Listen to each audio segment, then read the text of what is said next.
this motherfucker. He saw Astro Boy in like 1950s, 1960s and was like, yo, that's the look. That's the look I need to be getting these bitches. Or, you know, coincidentally, he was like, you know what? Bitches love penguins. I can confirm, anytime I go to the zoo, I'm looking at the penguins. I mean, and I feel bad for them. I haven't been to the Memphis Zoo in like quite a few years, but I always feel bad. I feel the most bad for the sad polar bear. And I don't know what his name is. I'm like 99% sure it's not sad polar bear. That's what I think of him as. I wouldn't be surprised if he's just fucking dead from heat exhaustion. So let's look at, I mean, the haircut worked. He's got some bitches, but they're like Puritans. Did I mention that this is Death or Glory number 4? I mean, I feel like you would've. You got eyes, right? Or if you're blind, how does the internet work for you? But let's look at these girls. This girl's obviously blind because she's got blind people blow up doll eyes. I mean, this is what happens when you don't wear sunglasses or a piece of fabric. I'm telling you, blind people, they need to start doing the piece of fabric around the eyes because that will elevate their coolness a lot. It's very impressive to see someone with their eyes concealed doing regular things. But I mean, this pilgrim look, I mean, she can't really be faulted for what she's wearing because she's blind. I feel like our style expectations on blind people pretty low. But this is presumably her sister. I mean, they look a lot alike. But I mean, white bitches, they look a lot alike. I sometimes look in the mirror and I think, who is that? I feel like I know her. Oh shit, that's me.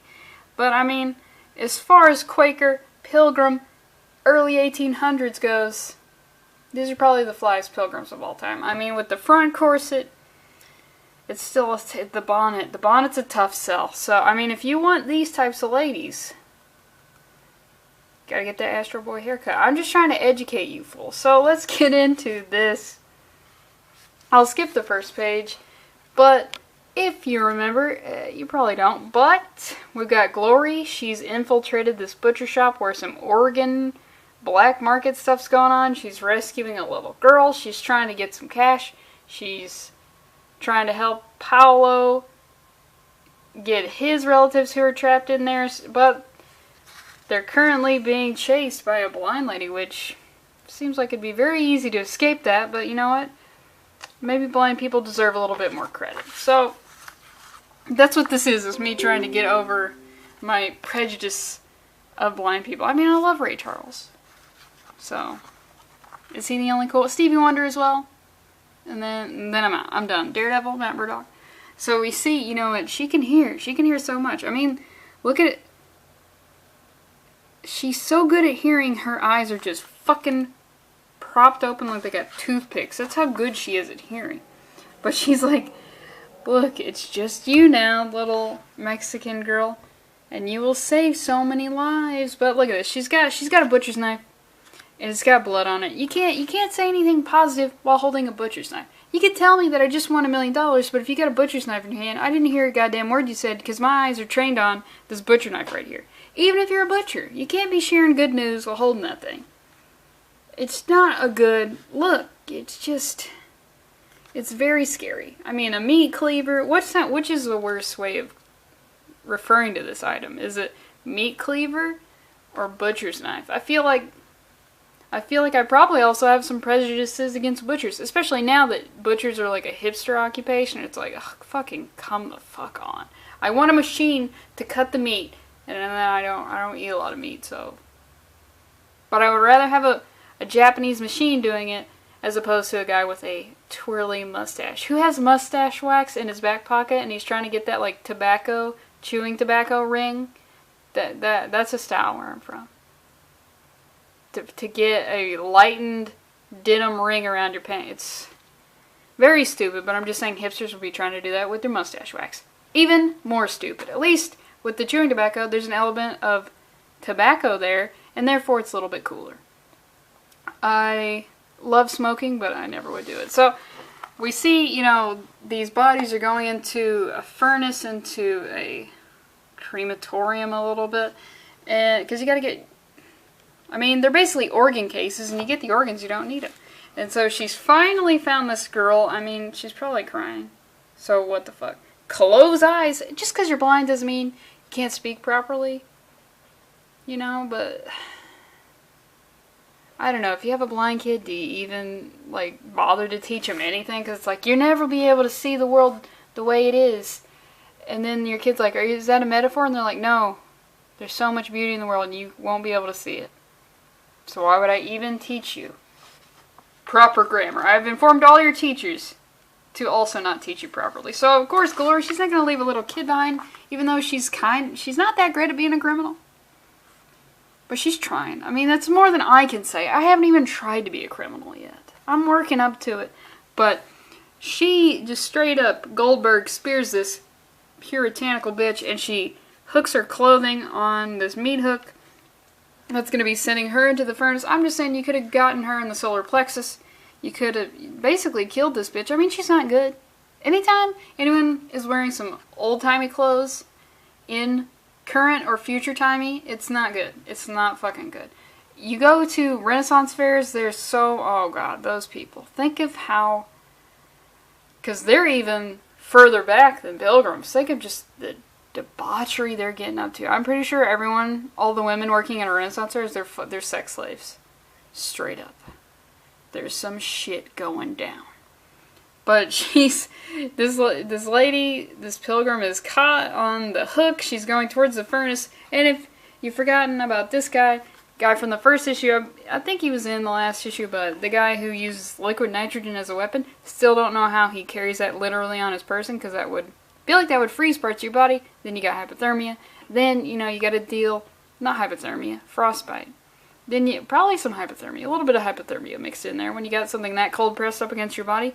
But, you know, I don't want to get into the science of it, or my lack of understanding of the science of it. Maybe this is currently being a weapon used in our goddamn government.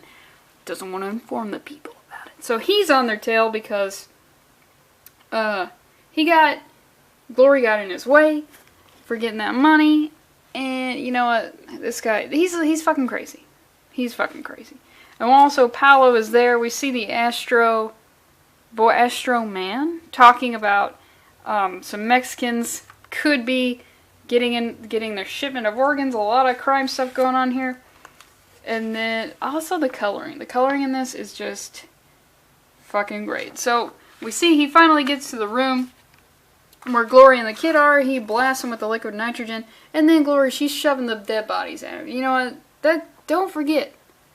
Dead bodies aren't just like a really terrible piece of furniture. They can be used as a weapon. They could also, maybe, possibly, depending on how, you know, far removed you are from your society or yourself, they could be your husband or wife or food. But most importantly, a weapon. I can get down with using them as a weapon. It also helps if they're hanging from hooks. I mean, if this body would have been on the ground, she could not have used this thing, you know, to counter his approach. So if you got dead bodies laying around, hang those suckers up. Number one, it's art. Number two, just because you're a murderer doesn't mean your areas have to be cluttered. And, oh, holy shit, dude. You know what I just remembered? Oh my god. Did you guys hear about that story in New Delhi, India, where this family, they all fucking murdered themselves and they hung themselves in their little tiny house? And I don't watch that kind of stuff. I may have mentioned this, I don't know, but I don't want to get a bunch of weird links or something. But I listened to the last podcast on the left and they talked about it.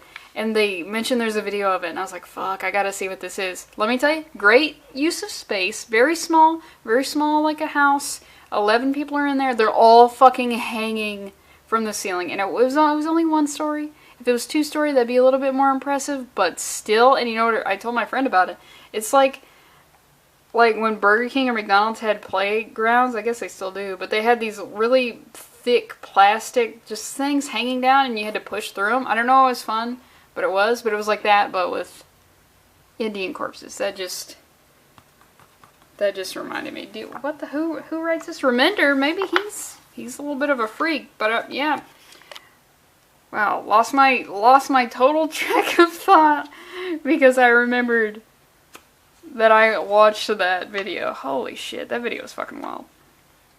But Glory and the kid, they eventually get out, and we see where these Pilgrim girls have come from.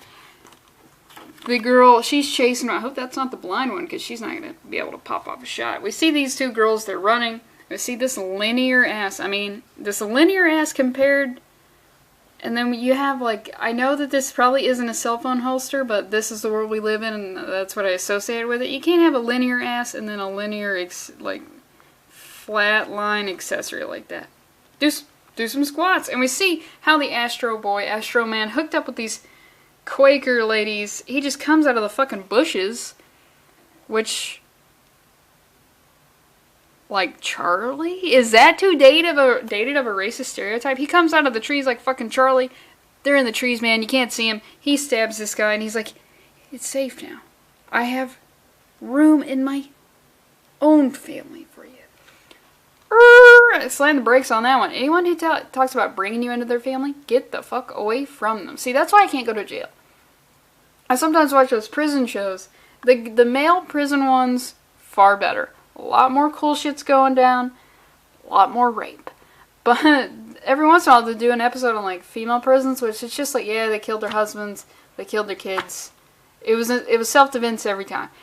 A woman drowned her toddler. The fucking toddler was coming at her with a rattle. I don't know. It's just very not as cool. And then in the female prison, they have this shit called families. Like, these women that you're like, you're in our family now. I couldn't do it. I don't like the family dynamic. And I don't even share actual blood with you. I don't need a mother. I'm in prison. That's probably, like, one of the things keeping me from even attempting to do the crime. Because I don't want some pseudo-mom who just, like, robbed a liquor store. It's like, you better at least be a fucking heavy hitter if you're going to take me under your wing. And I'm certainly not going to be taking any, like, fake, I almost said nieces and nephews. Just nieces here. But the Pilgrim, she couldn't pop off a shot, which leads to Glory being able to get in her car and, did you forget, she's driving this sweet-ass Camaro. So she's getting in, she's a race car driver, so this is what she's in. She's running over these Pilgrim bitches like they're bowling pins. When was bowling invented?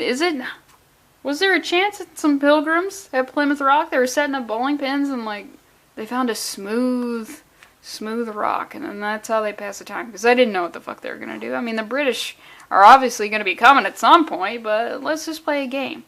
So, the kid, she's like, no, we can't leave Paolo, and she's like, oh, fuck. No, Glory. Glory's the one who was like, we gotta get Paolo, because, you know, he wanted to be in. And Paolo comes out, he's got this chest thing. What's in it? I'm not gonna tell you. Gotta give you some incentive to go get the comic. He's pulling some fucking crazy moves. I mean, if we're gonna be for real, he's dead as fuck. And I don't think this car is bulletproof, so the car is also, should be dead as fuck. And then Paolo, he's pulling a Cape Fear. Now, look. I know that this is, the technical term for this is called pulling a Cape Fear. But I saw Wrong Turn before I saw Cape Fear. So this is called pulling a wrong turn to me.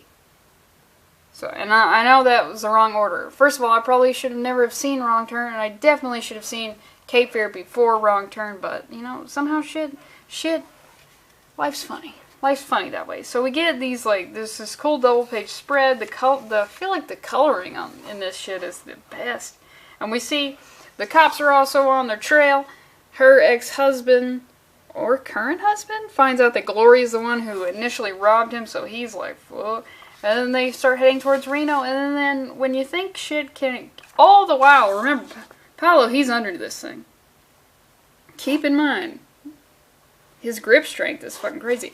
Because, you know what, I just remembered in the first or second issue, he says he, like, rock climbs. And if you watch any of those athletic, like, ninja shows, if you are a rock climber, you can win that shit. If you're rock climbing and you're not at least attempting to go on those shows and win some cashish, there's something wrong with you. So, get that shit sorted out if you're a rock climber. And then they get to Reno, they drive into Reno, and then some stuff happens, and they run into some people, and then what's in the thing is revealed, and bada bing, bada boop. I'm definitely getting the next issue.